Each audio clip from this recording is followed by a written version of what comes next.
Welcome to Coached Soul, a podcast for a better you. Your host, Steve Hudgens, is a licensed professional counselor, and your co-host, Julia Canton, is a therapeutic coach. Together, they discuss various topics, providing a different perspective on life and insight that you are not alone.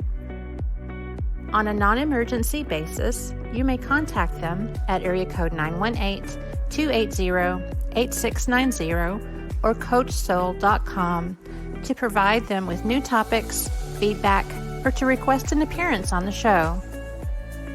And now, here's your host, Steve Hudgens. Welcome back. I can't contain my excitement because Kenya's back in with us again. And what a cliffhanger. I couldn't wait for next week to happen. Kenya, welcome back to the show again. Oh, my pleasure, Steve. What a delight. It is a delight. And I don't know if that's a good word because there's no dictionary word that can just really flush out the experience that we had with you last week. And I am so thankful that you're able to join us again today because I do want to flush out a little bit more about your story because you come from Brazil. Mom's here. You come looking, and it's like, here you are, married, you have children. How can you take your story and help other women to know that they don't have to feel rejected? They don't need to carry the guilt and the shame and the burden that they're not enough. Because I met women who think that if I show my body, men will love me. Or if I do just enough or people please, people will love me. How did you stay out of that? I'm aware. That's the only thing. Because sometimes I still drop into that thought. I still notice that thought. And many times I don't drop into the thought. Right. I just, I'm about to people please. Or somebody just texts me, hey, can you go? Can you take my kids since you're going there? And I immediately say, oh, sure. And then I'm like, I just people please. Do I really need another 3 kids? And I literally text back and I would say, Sarah, I answer too fast. I love you. This does not align for me today. I'm giving you a motherhood example, but it could be anything. It could be when I was in resentment over my relationship with my husband, because I spent several years on and off. Right. Until I understood the masculine. And by the way, I don't think I will never be done understanding the masculine, just like you will never be done understanding the feminine. Right. It's just a constant dance. But I remember opening the door of his office. And if I see that he was in the zone, and I will not even see the screen, he might be in the zone watching baseball. But I will close because he's busy. Therefore, I'm not going to ask him to help with the kids or do something for me or check it out, something that I just created. And in that moment, I would say, no, he's busy. In other words, I'm not important. And when I noticed that that's what I've been doing, I didn't even ask. But then in this next second, I was resentful because my need was not met. Truly, how I stay out is just noticing and recreate. The thought came through my mind with that question that, oh my gosh, does that fall back to where mom says I'm too busy? 100%. Yeah. So here's the thing about frequency. Everything is frequency. Everything is vibration. The biggest amount of light, it vibrates faster. That means you have higher frequency. Let's take that to the body. If you take a picture of inside of your body, the cells that are sick are dark. The cells that are healthy have light. I can go so many ways from love to spiritual, saying we are light. We are seriously light. That's who we are. And when we're not in light, we are on the shadow. You hear about shadow work, frequencies, which means lower vibration, guilt, shame, fear, traumas, all the things of the past from our lives, and ancestry. So what I noticed about my mom and my grandmother, because I was raised by my grandmother, we didn't talk about this the last time. So while my mom was working 3 jobs when I was little, my grandmother was taking me to school, taking me to piano. By me, I mean me and my sister, right? Taking us. She was the motherly role. And later on, when I got to interview my grandmother, true story, before she died, she came to America. She was in our recording studio. And my husband had this great idea. He's like, since your grandmother is here, just talk to her. That was before podcasts, Steve. This is like 12 years ago. Record her and ask her the stories that you want to keep, because she might just go someday and you will miss. And what I heard is her shame, her become orphan when she was 9 years old from both mom and dad, her being abused by her husband, her husband having 3 other mistresses and bringing the mistress babies for her to raise. Talking about rejection, not enough, is not having any worth. Right. Talking about generational frequencies.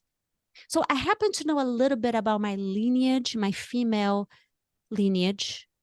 I encourage you, listener, to think about, okay, God, I'm ready to see. That is the question, by the way.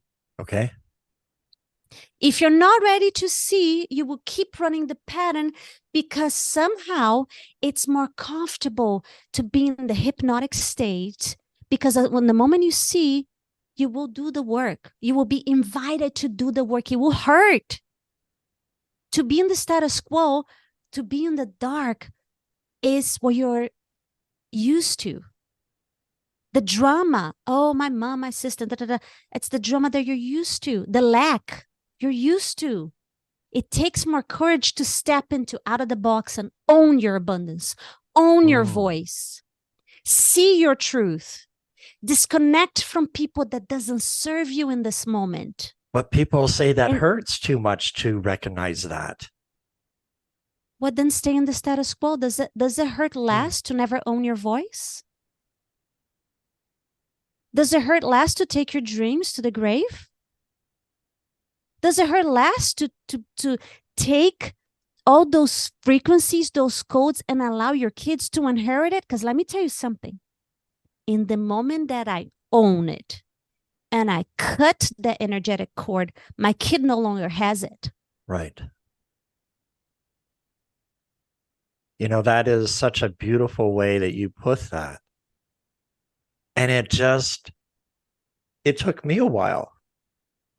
It took me to go through my own therapy. It took me to becoming a therapist. It took me to go through other travesties to bring me to a point that I needed to rely solely on God and to rely on that faith. And like you said, the light has an impact. I'll never forget reading about Dr. Emoto. Dr. Yes. Emoto was a Japanese scientist that studied water molecules. And what he noticed when he was studying the water cell, the music that he was playing, the water molecule took shape. It didn't matter where it was taken from, the gutter, the toilet, the rainwater, it didn't matter. It took shape. So he changed the music to a negative, and it didn't take shape. So he did this rice experiment, you know, a control jar, we don't touch, we want to see if anything comes out of it. So the other 2 jars, he put rice in all 3, same pot, same everything, same amount. 1 jar he labeled love, 1 jar he labeled hate, the control he left alone. But for 30 days, he would talk hate to the hate and love to the love. And I talk to my clients about this because sometimes it's our words that impact us that we don't know. Same thing as frequencies. What is words? frequency. And what he noticed was, and I asked my clients, what do you think happened to the control jar? Well, it molded. The only thing I don't know that molds is McNasty's. And people will chuckle and know what I understand about the food that doesn't mold. But the rice molded. But I ask about the hate jar. The hate jar molded, but had black mold and twice the mold. The love jar is how you can get homemade sake because it fermented. It didn't mold. So you're right about frequency and words and things that impact you. So even as we think, those words impact us. You mentioned the last podcast about the body keeps score. By the way, that is a book that's very informative about how, for example, Crohn's, irritable bowel syndrome, your body keeps score and holds on to the anxiety and causes those things. So going back to you talk about frequencies, what is it that you do, Kenya? We never discussed what it is that you kind of do and get into as far as helping other people. You know, what do? I help women to see themselves in a way that they think the most precious, powerful, worthy women that they admire maybe on TV, that they are them. There is no separation. What there are is expired codes. Anything that you observe in somebody else, there is in you. It's frequency. If you admire and if you moved, if there's a tear, it's inside of you. God is not there. You're going to have a great life. You're not going to have a great life. You're going to have abundance. You're going to have lack. It's all for us. Right. It's all frequencies. Words are not words. Words are spells. In English language, spelling, right? I homeschool 3 kids. Let's teach spells, spellings. Come on now. How you speak to yourself, how you're thinking about yourself. I use sound frequency because of my background of music therapy. I use your voice. For all of you beautiful women that have thyroid issues, are you using your voice? Are you shrinking inside of you? It is all connected. Body, mind, and soul is one thing. Right. And if I would pick soul. I would pick spirit. You're in this body. You're not this body. You're not your story. We're sons and daughters of God. We have been, He's running in our DNAs is who we are. We're divine. So to shift our frequency, it takes desire, but it also takes techniques. It takes recoding. So I help them to recode. Okay. Subconscious mind, right? I help them to recode. I help them to move energetically in the body through somatic movements, to energy healing, and I help them to unlock their own self-healing. It's in us, this ability. But do we believe that we have? I hold such a big umbrella of belief that when you are energetically under me, you see miracles. And I say that unapologetic because I have seen it happen over and over and over again. And please let me finish this. Go ahead. This what I just said, just make my heart skip a beat, because I don't think I ever said that out loud on a podcast ever, because I was shy to own my power. It might be too big. Well, guess what? I am too big, and you are too. There is no competition. Why are we 4 times international best-selling author? Why? Collaboration. Right. Because when I'm with you, Steve, you take me to shine even bigger. That's what we do to each other. When we have an open mind.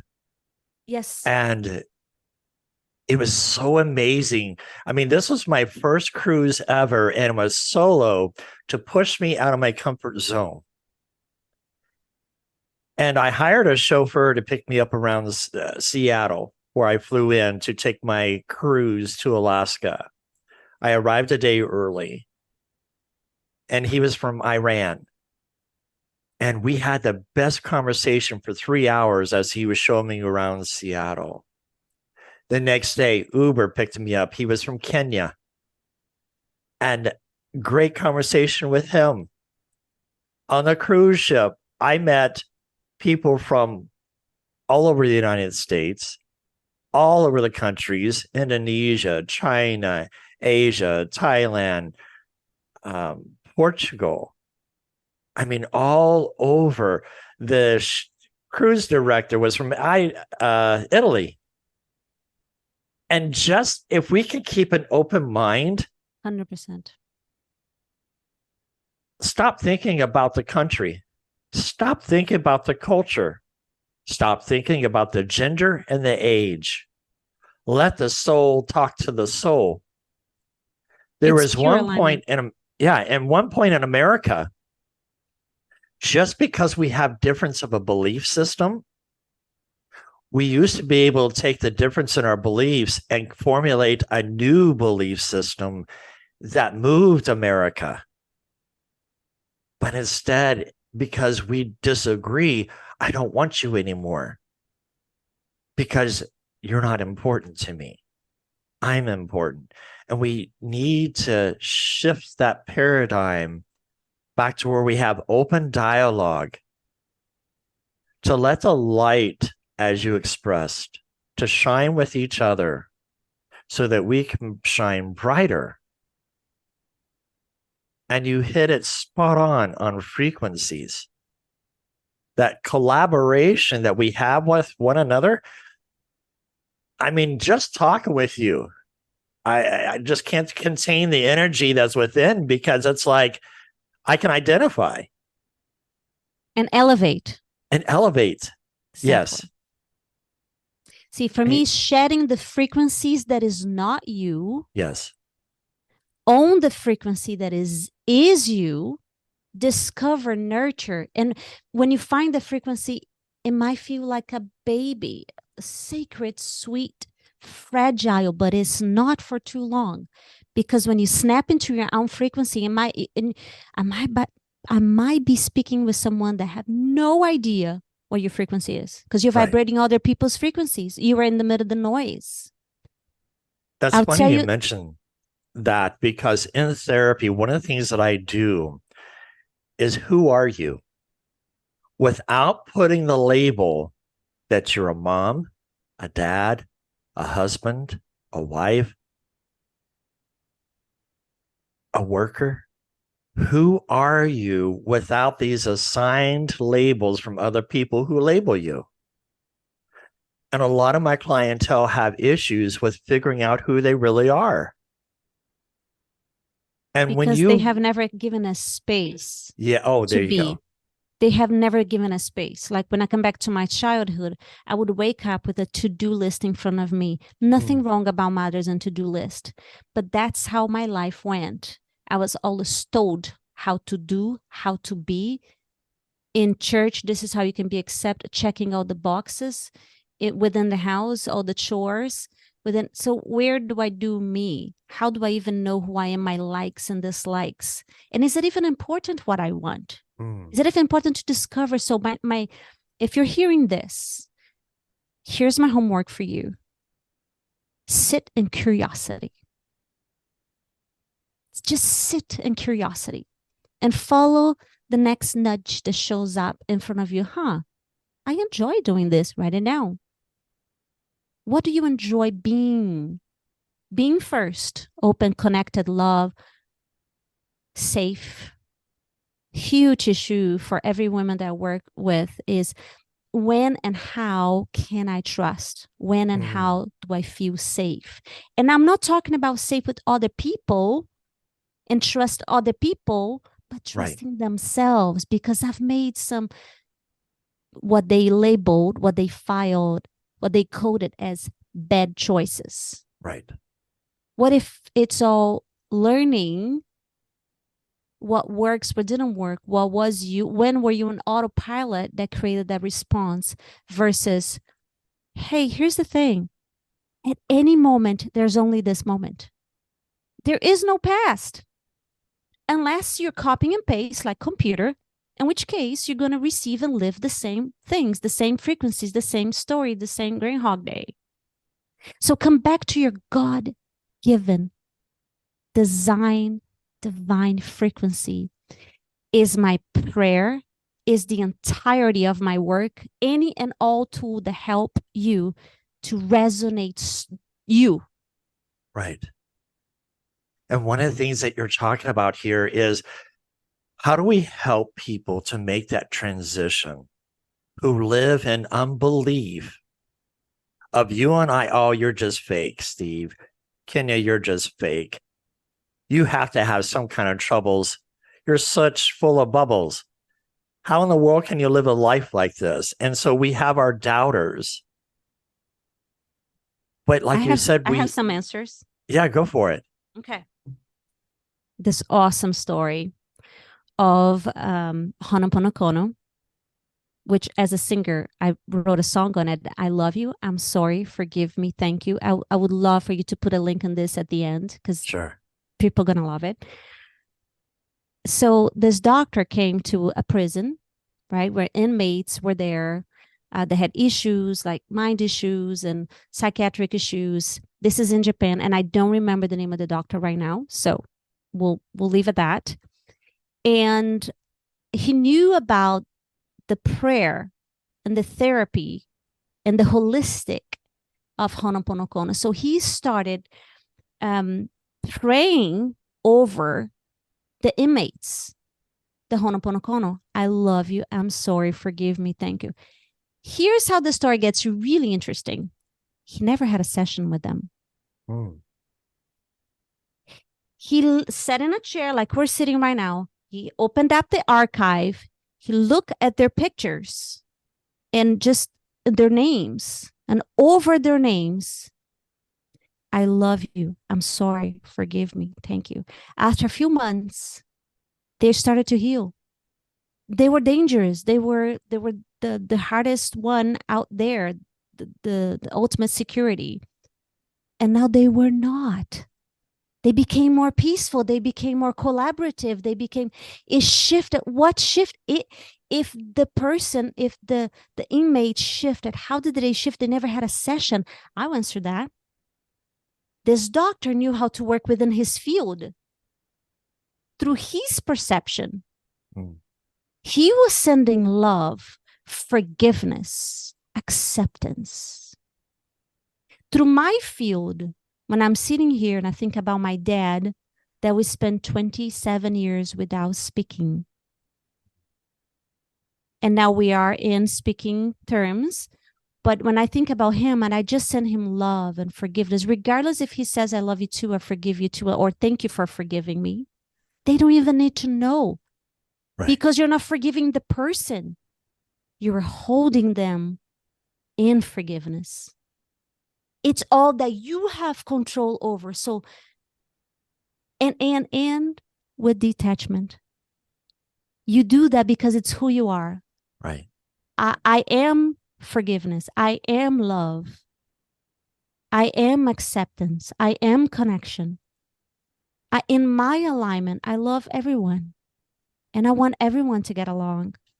Forget about get along, to have the most incredible, extraordinary life. That I have control over.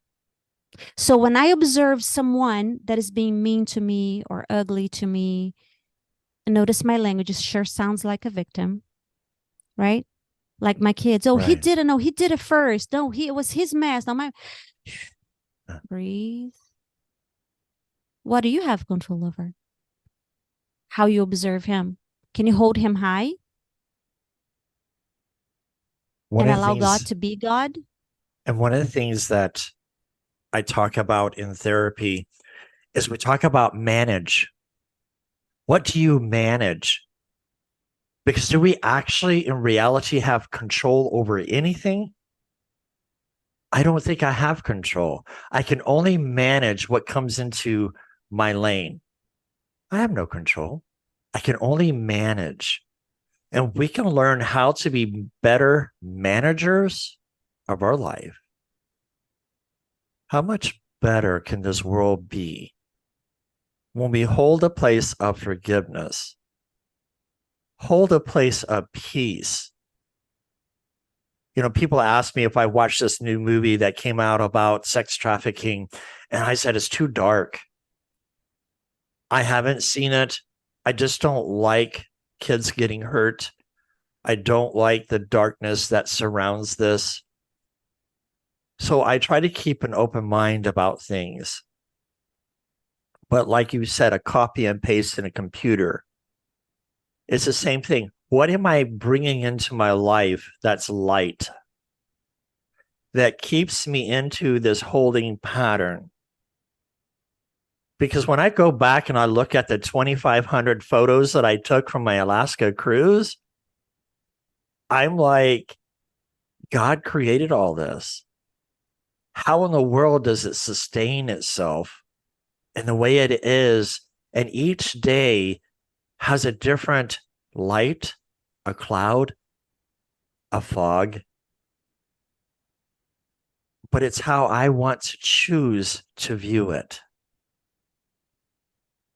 And so you're right on the frequency. And look how much freer you are, because if you didn't change frequency, where would you be? Yeah. I would be completely unaware that I'm in this body. I will be in the religion that I grew up, checking all the buttons, trying to be good enough for God. Notice my language, trying. I would live my life spinning and trying, never knowing that I am. I'm talking to you. My kids are messy over here. So there's my mama years is like, shush, mama's working. And on the other hand, I'm like, what an opportunity to practice this connection and allowing them to be the big kids that they are, 13, 11, and 8, and to get along. They can do it. They don't need me to intervene all the time. They'll figure it out. Right. For me, the price to pay to not be in my power is so big, because every time that I am, I'm fully aware that I'm being for me, for my kids, for every woman that is listening, and for that is consciousness. I'm adding to the consciousness possibility. I'm adding to the consciousness freedom. I'm adding to the consciousness truth, which is the highest vibration and celebration that I am me. What if, Steve, I am not attached to be a reflection of my husband and my kids and my clients? What if I just know that I am, regardless of how they think of me? And I don't say that through an ego. I'm saying I feel my cup so good. I'm so intentional about how I feel about me. Hey, mama needs a break because I'm about to pop. I'm feeling the energy stirring, and I'm just about to yell, and I'm going to step outside and ground. Bring me water whenever you're ready. That's an excellent point that you made. And we're going to end it here, because the importance is this. We need to live a life that is lived with intention, because so often we just go with the flow. And I don't want to go down a current where it's rapid waters. I much rather manage the water that I'm in by living with intent and purpose. So Creation. Yes. It's creation. To be in purpose and an intention is to see yourself as sons and daughters of God. You are creating it. What do you want to transcend into? Do you want a more of where you have always been? Or are you ready to welcome her? Are you ready to welcome him?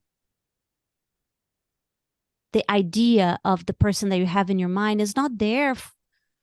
The desires of your heart is not there to torture you. You're meant for it. Have the courage, take the leap. And don't do it alone. That's why we do what we do. And you have a remarkable story. Yes. So people with high vibration can hold you Right. as you're growing in your vibration, can hold that belief, can hold you high, can hold you in possibility. You know, And that's thank you a for great, saying that. that's a great segue. So another podcast. I hate to end this one. Another cliffhanger to keep you in tune. You know, Kenya, I really appreciate your story because we need to bring to light of maybe we just need to do a podcast of who are you, not in a genealogy aspect, but who are you really? And being able to live a life with intent and purpose, and it can be done. I think sometimes we live behind a veil that blinds us from seeing the truth. And if we stop looking in the reflection of others and start looking to the reflection to the light, it's so much freeing. Kenya, thank you so much again. Thank you so much. Audience, thanks for joining us until next time. We hope to have you back next week. Until then, be safe and be kind.